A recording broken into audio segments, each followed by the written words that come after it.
বিয়ের পর যখন আমি বাসায় যাবার চেষ্টা করলাম, আমাকে আর বাসায় ঢুকতে দেওয়া হয়নি, সবাই ত্যাগ করেছে আমাকে তখন। হুমায়ুন আহমেদ যখন ডিসিশন নেন, তার মানে তিনি বুঝে শুনেই নিয়েছেন আমি মোটামুটি একটা বিয়ে শাদী করবো, এরকম আমাদের ডিসিশন।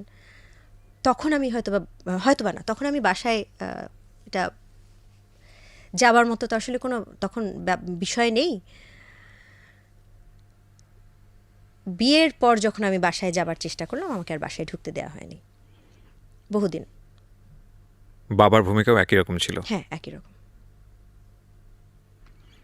ভাইয়ের ভূমিকা কি ছিল? আমার আমার ভাই তখন বাইরে থাকতেন। আমার ভাই এখনও বাইরেই থাকেন, দেশের বাইরে, পড়াশোনা এবং ওনার চাকরি সব বিষয়ে।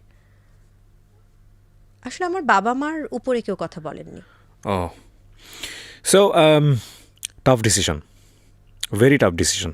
একটা হচ্ছে যে নিজের ভালো লাগার জায়গাটাতে নিজেকে সঁপে দেয়া, একই সাথে বাবা মা, সামাজিকতা, পারিপার্শ্বিক পরিবেশ সব কিছুকে চ্যালেঞ্জ হিসেবে নেয়া। আপনার নিজের জায়গাটা আসলে কেমন ছিল? আপনি নিজেকে কি বোঝাচ্ছিলেন?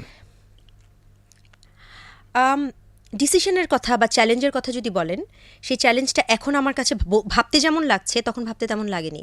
কারণ তখন আমার পাশে হুমায়ুন আহমেদ ছিলেন। হ্যাঁ, হুমায়ুন আহমেদের মতো একজন শক্ত মানসিকতার মানুষ, যিনি যখন একটা ডিসিশন নেন, তিনি নিশ্চয়ই না ভেবে নেন না। আমার তো পিছুটান ছিল না, আমার 4টি সন্তান ছিল না। তো হুমায়ুন আহমেদ যখন ডিসিশন নেন, তার মানে তিনি বুঝে শুনেই নিয়েছেন। এই বিশ্বাসটা আপনার তার উপর ছিল ডেফিনেটলি। ডেফিনেটলি।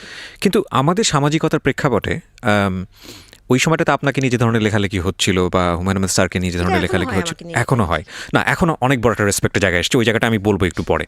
কিন্তু প্রথম দিকে নিশ্চয়ই এটা ভালো চোখে দেখা হয়নি, বিভিন্ন জায়গায় আলোচনা হয়েছে, সমালোচনা হয়েছে। আমি যদি একদম সাদা চোখে বলি, একজন সাধারণ মানুষ হিসেবে, এটা আলোচনা হবার মতোই বিষয় এবং ভালো চোখে দেখার মতো বিষয় না।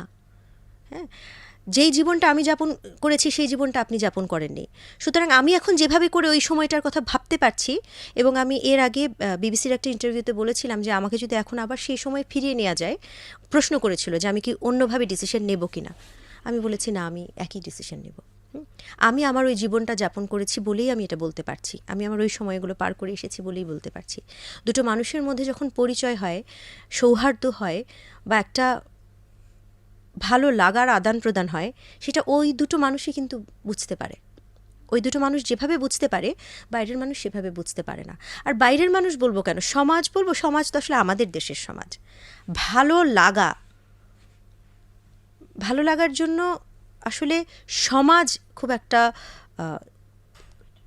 মানে সমাজের অবস্থানের চেয়ে মানসিক অবস্থানটা অনেক বেশি ইম্পর্টেন্ট, অনেক বেশি ইম্পর্টেন্ট। কাকে পেলেন ওই সময়টাতে পাশে, খুব কাছে? কাউকে পাইনি, বন্ধুদেরকেও না। এই যে বান্ধবীকে আজকে পাশে করে নিয়েছেন, তাকেও কোনো বন্ধুকে পাইনি, সবাই ত্যাগ করেছে আমাকে তখন। ঢাকা FM 94